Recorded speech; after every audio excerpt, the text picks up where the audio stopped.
नमस्ते। आप सभी से अनुरोध है कि कृपया हमारे चैनल को सब्सक्राइब करें, वीडियो को लाइक करें, शेयर करें।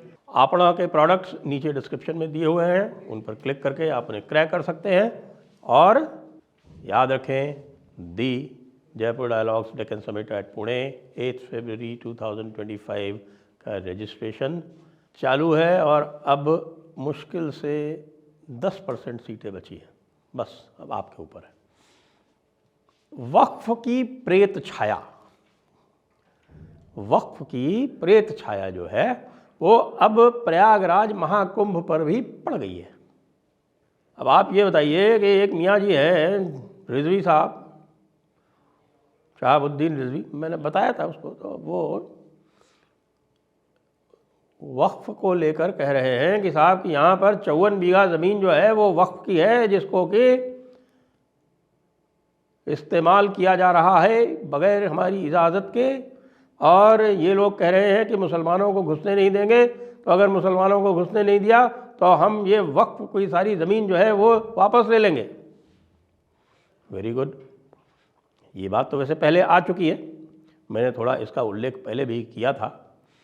लेकिन जब मज़े की बात यह है कि भाई अब इनसे पूछा गया मियाँ रिजवी से कि भाई आपने बड़ी मौके की बात कही, भाई वक्फ तो जो है वो पूरी दुनिया को ही वक्फ बोलता है वैसे भी, क्योंकि बड़ी किताब में लिखा है कि सारी ज़मीन अल्लाह और अल्लाह के बंदों की है और किसी की हो भी नहीं सकती। आखिरकार दुनिया तो बनाई अल्लाह मियाँ नहीं है ना, और तो कौन आ सकता है उसमें। बाकी बड़ी बड़ी जो बातें करने वाले हैं, यूनिवर्सल कॉन्शियसनेस, यूनिवर्सल एनर्जी और ये सब बातें जो है ना, ये पुरुष प्रकृति, इनका क्या मतलब है? जो कुछ है वो सब अल्लाह मियाँ का दिया हुआ है और अल्लाह मियाँ के बंदे ही उसको एंजॉय कर सकते हैं। बाकी सारे जो काफिर हैं वो तो कहा हुआ है कि भाई काफिरों को तो कत्ल वतल कर देना चाहिए, तो कई जगह लिखा हुआ है ना। अरे आपको विश्वास नहीं होता तो 4.89 देख लीजिए बड़ी किताब की, 9.111 देख लीजिए, वो तो बताता ही यही है कि यार तुमको लाए हम यहाँ पे इसलिए हैं, तुम्हारे साथ कॉन्ट्रैक्ट किया है कि तुम या तो मारो या मरो। खैर वो बात दीगर है। अब आ जाते हैं कि ये साहब वक्फ कैसे हुआ। तो मैंने जो है बताया कि यार मियाँ रज़वी, तुम जो है वो देवबंदियों वाला लॉजिक क्यों नहीं यूज़ कर लेते। तो क्योंकि वो ये कह रहे थे, उनसे पूछा गया कि भाई इसके दस्तावेज़ात कहाँ हैं, कि मेरे पास कोई दस्तावेज़ नहीं है, वो एक सरताज मियाँ हैं वहाँ के इलाहाबाद के, उन्होंने मुझे बताया है। अरे तो भाई मैंने कहा, मैंने फ़ोन लगाया शहाबुद्दीन रिजवी साहब को और शहाबुद्दीन रिजवी साहब को कहा कि शहाबुद्दीन रिजवी थोड़ा सा जब्त करो, देवबंदियों वाला लॉजिक इस्तेमाल कर लो, तो ये प्रूव हो जाएगा कि ये सारी की सारी ज़मीन जो है हिंदुस्तान की वो वक्फ की है। क्यों? क्योंकि देवबंदी कहते हैं कि साहब ये जो हज़रत आदम हिल्ले इस्लाम थे वो सबसे पहले जो है वो शख्स हुए हैं दुनिया में, इंसान हुए हैं, और वो जो है वो भारत में उतरे थे, हिंदुस्तान में उतरे थे। बाकी वैसे उनके यहाँ डिटेल में जाते हैं तो कहते हैं वो लंका में उतरे थे, लेकिन कहते हैं कि नहीं, लंका वो जो था वो अखंड भारत का ही हिस्सा था। चलिए कहीं तो अखंड भारत मानते हैं। तो वो चूँकि हिंदुस्तान में उतरे थे तो वो सारी ज़मीन जो है वो हिंदुस्तान की, वो हज़रत आदम हिल्ले इस्लाम की है ही। इसलिए कोई भी हिस्सा हिंदुस्तान का वो सारा का सारा हज़रत आदम हिल्ले इस्लाम का वक्फ किया हुआ है। तो शहाबुद्दीन रिजवी कहते हैं कि साहब कि देखिए देवबंदियों के लॉजिक मैं नहीं मान सकता, मैं बरेलवी हूँ, और हमारे जो आला हजरत साहब थे अहमद रज़ा बरेलवी साहब, वो शेख साहब कह गए थे कि देवबंदी काफिर होते हैं। अरे मतलब काफिर होते हैं और ठीक है, लेकिन कई बार इस्तेमाल कर लेते हैं ना, आपके यहाँ तो अलतकैया चलता है।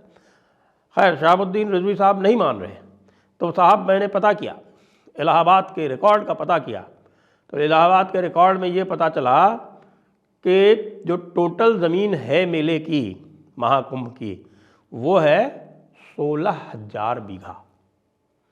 यानी 16,000 बीघा कितनी होती है? 16,000 बीघा होती है लगभग 40 स्क्वायर किलोमीटर से ज़्यादा।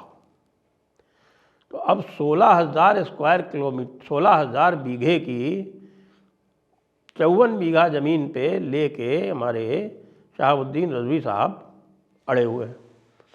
तो अब शहाबुद्दीन रज़वी साहब से लोग पूछ रहे हैं, भाई किस तरफ की ये ज़मीन है, ये बताइए आप। ये यहाँ पे अकबर महाशय का, अकबर महान, जहाँ जलालुद्दीन मोहम्मद अकबर, तो साहब जलालुद्दीन जो साहब है अकबर साहब, उनका किला बना हुआ है वहीं पे गंगा के किनारे, गंगा जी के किनारे। तो भाई ये है क्या, वक्फ की ज़मीन? तो ये तो वक्फ है ही। अरे भाई तो वक्फ कहाँ है? तो एएसआई की ज़मीन हो गई।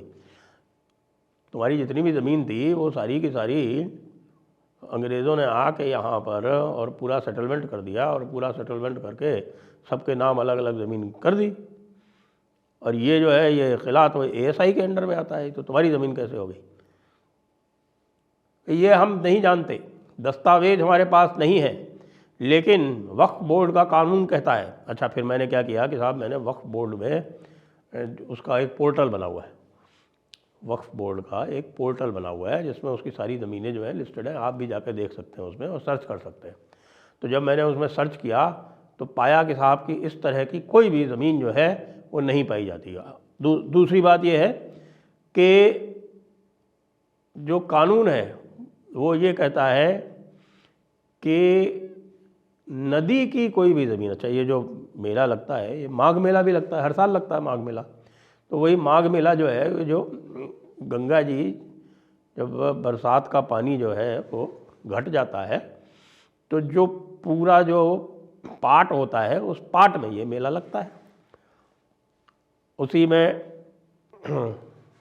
आपके तीर्थयात्री होते हैं, उसी में कल्पवासी होते हैं। कल्पवास वहाँ की एक प्रक्रिया है कि पूरा जितने दिन ये मेला चलता है उतने दिन लोग जो हैं वो टेंट बना के और बिल्कुल गंगा जी के तट पे वास करते हैं, उसको कल्पवास कहते हैं वो। और उस वास में वो अपना जो भी उनका नित्य प्रति का जो उनका जो सारा का सारा जो जप इत्यादि जो है वो करते हैं, वो स्मरण करते हैं, गंगा जी में रोज़ स्नान करते हैं और गंगा जी में स्नान करके अपनी परंपरा पूरी तरह से वहीं पे बातें हैं, व्रत इत्यादि करते हैं, सब करते हैं, तो उसको कल्पवास कहते हैं। वहीं रहते हैं, मतलब इलाहाबाद वाले ही, यानी सॉरी इलाहाबाद कह रहा हूँ, अब प्रयागराज हो गया है। वैसे आपको बता दूँ हाई कोर्ट अभी भी इलाहाबाद ही है, हाँ, तो इसलिए अगर इलाहाबाद भी कह दूँ तो गलती से तो बुरा मत मानिए। वो सब के सब जो है ये नदी के पाट पर रहते हैं। तो शहाबुद्दीन जी से पूछा गया कि भाई, मैं पूछा गया मतलब मैं नहीं पूछा उनसे कि भाई शहाबुद्दीन जी ये बताइए कि ये नदी का जो इलाका होता है तो गैर मुमकिन होता है। भाई जो जमाबंदी होती है उसमें लिखा जाता है खाते में गैर मुमकिन नदी। गैर मुमकिन का मतलब ये होता है कि वो बेची नहीं जा सकती और वो सरकार की संपत्ति होती है। तो ये तो गैर मुमकिन नदी है। और अभी कुछ ही दिनों पहले सुप्रीम कोर्ट ने भी कह दिया कि साहब कि ये जितने भी है नदी, नाले, सरकारी ज़मीन, वन भूमि, ये जितने भी हैं इसमें से कोई भी इंक्रोचमेंट हो तो उसको बिना किसी से अनुमति की प्रतीक्षा किए तोड़ा जा सकता है। तो लो कर लो बात।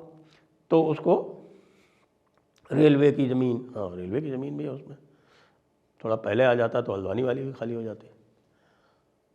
तो मियाँ शहाबुद्दीन रिजवी जो है वो बगले झांकने लगे। वो कहते हैं कि आप क्या पुलिस इंस्पेक्टर लगते हैं जो हमसे सवाल पूछ रहे हैं? हम क्या सवाल नहीं पूछ रहे हैं, दस्तावेज मांग रहे हैं कहीं से तो नहीं। नहीं, हमको तो सरताज भाई ने बताया और सरताज भाई ने जो बता दिया और वह पत्थर की लकीर है, कोई बात नहीं। उधर दूसरी तरफ गाज़ियाबाद में एक ओम प्रकाश जी है एमएलए समाजवादी पार्टी के, उन्होंने और मामला संगीन कर दिया। उन्होंने कहा कि भाई ऐसा है कि जो कोई भी कुंभ में स्नान करना चाहे मुसलमान, उसको हम लेके चलेंगे, उसको हम स्नान करवाएंगे, देखे कौन रोकता है। अब ओम प्रकाश जी, आपको पता है ना कि कुंभ में स्नान कब किया जाता है? एक तरफ तो वहाँ अखाड़ा परिषद के लोग और कई सारे संत हैं, उन्होंने कहा कि भाई इस बार हम कुंभ में जो है वो ग्रैंड घर वापसी कराएंगे बड़े स्तर पर। और घर वापसी का वहाँ पर जो पहला जो पहला जो वहाँ पर रिचुअल है वो ये होगा कि आपको जाके कुंभ में स्नान करना है।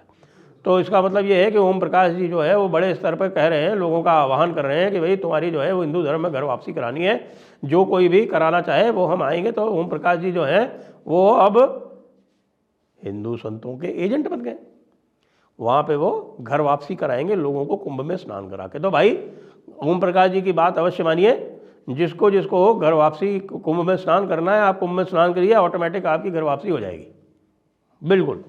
उसके बाद आपके जितने भी कलमे पढ़े हुए हैं, जितनी भी आपने नमाज़ें अता की हुई हैं और जितने भी आपने खुतबे सुने हुए हैं, वो सब ऑटोमेटिकली जो है वो न्यूट्रलाइज और नलीफाई हो जाएंगे, उनकी कोई कीमत नहीं रहेगी। बिल्कुल आप ओम प्रकाश जी की बात सुनिए, ओम प्रकाश जी की बात पर ध्यान दीजिए।